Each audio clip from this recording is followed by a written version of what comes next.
Have you ever noticed how people often get stuck on whether a word appears in a conversation or a text? Some believe that if a word isn't present, then the concept must be missing too. Others think that if the word is there, the whole idea is automatically included. This creates a tension in discussions, especially when people debate meanings or interpretations.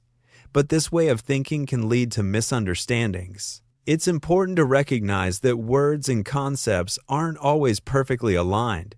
Sometimes, the absence or presence of a word doesn't tell the whole story. Let's explore why this matters and how it shapes the way we understand ideas.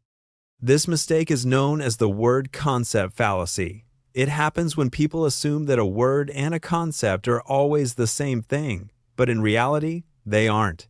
For example, the word Trinity doesn't appear in the Bible, yet the concept Father, Son, and Holy Spirit is clearly present. On the flip side, just because a word shows up in a text doesn't mean it always carries the same meaning in every context. Words can have different meanings, uses, and depths depending on how and where they're used. That's why it's risky to rely solely on the word itself when trying to understand an idea.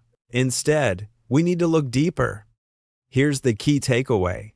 Words point us toward ideas, but they don't always fully define them. To truly understand what someone means, we have to look at the context and the deeper meaning behind the words, not just the words themselves. Next time you hear someone say, "That word isn't there," or "That word proves it," pause and ask, are we talking about the word or the actual idea behind it? This approach helps us avoid confusion and gets us closer to the real meaning. By focusing on concepts and context, we can communicate more clearly and understand each other better.